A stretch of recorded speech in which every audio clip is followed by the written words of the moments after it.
आइए हम लोग स्टार्ट करते हैं अपना नया टॉपिक जिसका नाम है टाइप ऑफ रिस्पिरेशन। तो देखिए सभी को पता है टाइप ऑफ रिस्पिरेशन कितने टाइप का होता है। जी हाँ, टाइप ऑफ रिस्पिरेशन 2 टाइप का होता है। कौन कौन से हैं भाई? तो ये है एक एरोबिक रिस्पिरेशन और दूसरे वाले को बोलते हैं एनाएरोबिक रिस्पिरेशन। एनाएरोबिक रिस्पिरेशन हम लोग आज कंप्लीट करेंगे। अब यहां पे देखते हैं, देखिए वो ब्लड की कैपिलरीज है पूरी। इस ब्लड के कैपिलरीज में देखिए ग्लूकोज है। ये ग्लूकोज जो है ब्लड के कैपिलरीज से सेल में इंटर करता है। अब फिर सेल में इंटर करेगा कहां पे? साइटोप्लाज्म में। तो जैसे ये साइटोप्लाज्म में इंटर करता है तुरंत यहां पे हेक्सोकाइनेज बैठा है और वो ग्लूकोज 6 फास्फेट में कन्वर्ट कर देता है। बाकी 10 स्टेप तो आप लोग याद कर चुके हैं। फाइनली प्रोडक्ट क्या बन जाता है? पायरुवेट बन जाता है। और यहां पे जब पायरुवेट बनता है तो हमें पता है नेट एटीपी कितना मिलता है? 2, क्योंकि एटीपी बनता है 4, वो यूज हो गया था। कितना मिला? 2। और यहां पे कुछ प्रोटॉन भी बन जाते हैं और ये प्रोटॉन फाइनली फिर से ब्लड में वापस चले जाते हैं। और कुछ प्रोटॉन जो बाइकार्बोनेट आयन के रूप में लग जाते हैं। तो देखो यहां पे हम लोग बात करते हैं, जैसे ये पायरुवेट एसिड जो है ये आया माइटोकॉन्ड्रिया के अंदर। देखो भाई, अगर एरोबिक रिस्पिरेशन हो रहा है तो उसके लिए माइटोकॉन्ड्रिया बहुत जरूरी है। बिना माइटोकॉन्ड्रिया के एरोबिक रिस्पिरेशन होना मुश्किल है।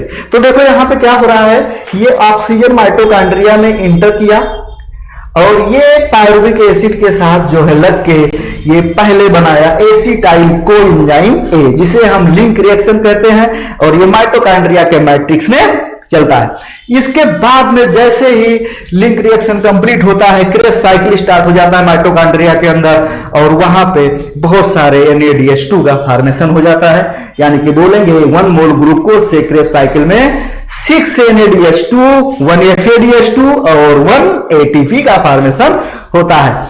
अब देखिए यहां पे ये जो कुछ प्रोटॉन बने, कुछ बाइकार्बोनेट आयन रिलीज हुआ, कुछ CO2 रिलीज हुआ, वो सभी के सभी जो भी बनता है वो ब्लड में वापस चला जाता है। तो आइए आगे हम लोग देखते हैं, एनाएरोबिक रिएक्शन को सीखते हैं अपने। हाँ, सबसे पहले हम लोग सीखेंगे एरोबिक और एनाएरोबिक रिएक्शंस में डिफरेंस क्या क्या है। तो देखिए कुछ डिफरेंस तो हम सभी को पता है, लेकिन कुछ है जिनमें कंफ्यूजन है, वो सीखने की कोशिश करते हैं। सबसे पहले एरोबिक रिस्पिरेशन है तो उसमें O2 यूज होगा, यानी कि ऑक्सीजन की जरूरत पड़ेगी। और अगर ऑक्सीजन नहीं लग रहा है तो उसे बोलेंगे एनाएरोबिक रिस्पिरेशन, यानी कि यहां पे ऑक्सीजन एब्सेंट होगा। दूसरी कहानी देखो भाई, दूसरा पॉइंट क्या कह रहा है, इसमें सब्सट्रेट ग्लूकोज है और ये कंप्लीट रूप से ऑक्सीडाइज हो जाएगा, यानी कि पूरी तरीके से टूट जाएगा। लेकिन अगर हम एनाएरोबिक रिस्पिरेशन की बात करें तो वहां पे पार्शली ब्रेक डाउन होता है, क्योंकि हम लोग पढ़ चुके हैं कि जब ग्लूकोज टूटता है तो पायरुविक एसिड बनता है और उसके बाद पायरुविक एसिड जो है इसका फर्मेंटेशन अगर होता है तो इथाइल अल्कोहल CO2 और एनर्जी बनती है। लेकिन अगर यही जो मसल्स में टूटता है तो मैंने बताया था लैक्टिक एसिड बनता है और एनर्जी बनती है, पर CO2 नहीं बनता। आगे देखते हैं तीसरा पॉइंट कह रहा है प्रोडक्ट आर CO2, वाटर और 36 ATP बनता है। तो यहां पे आप लिख सकते हो 36 ही नहीं 38 भी बनता है। मोस्टली 38 बनता है लेकिन सम टाइम 36 बनता है।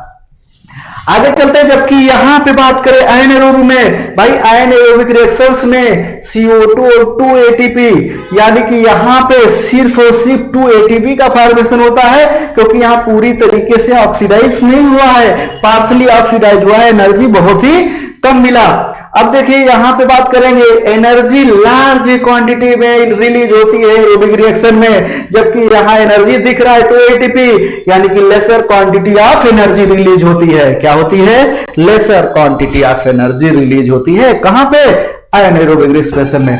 अब हम बात करेंगे cytoplasm and mitochondria are the site of breakdown. देखिए भाई, ग्लूकोज का ब्रेकडाउन सबसे पहले साइटोप्लाज्म में हुआ, ग्लाइकोलाइसिस। मैंने बताया कि ग्लाइकोलाइसिस सभी ऑर्गेनिज्म में पाया जाएगा, चाहे वो एरोबिक हो या नॉन एरोबिक हो।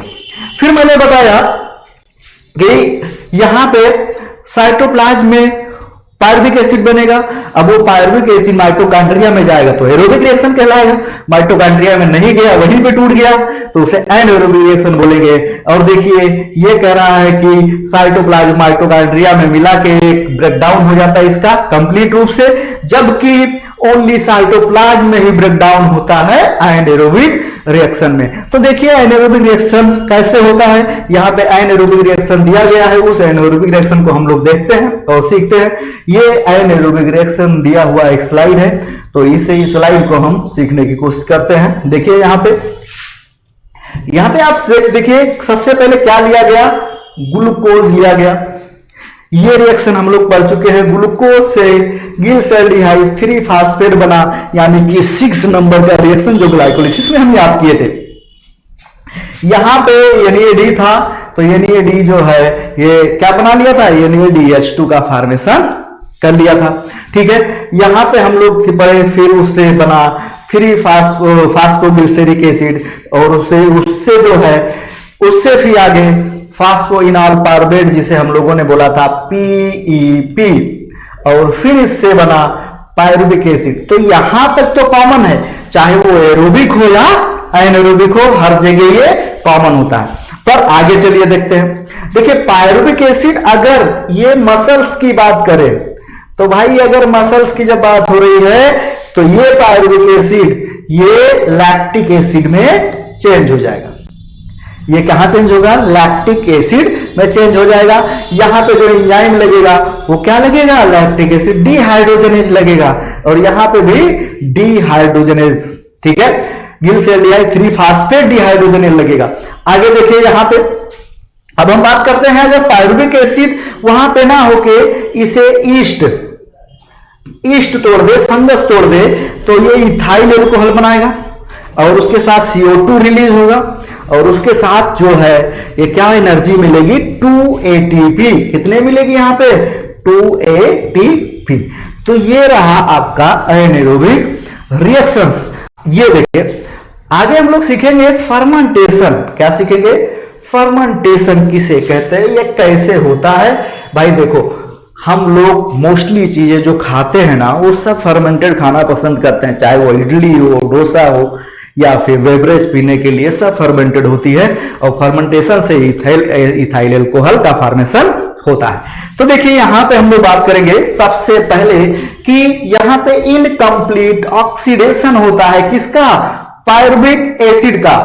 अंडर एनाएरोबिक रेस्पिरेशन ये फॉर्म करता है लैक्टिक एसिड को और इथाइल एल्कोहल, लैक्टिक एसिड या इथाइल एल्कोहल, यहां पे देखिए आर्म।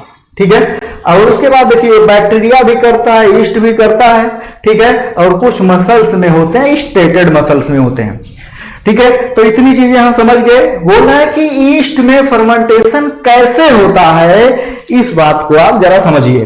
देखिए यहां पे क्या है, जो पायरुविक एसिड है ना, ये पायरुविक एसिड इथाइल एल्कोहल में और CO2 में बदल जाती है, इसके साथ 2 ATP का भी फॉर्मेशन हो जाता है।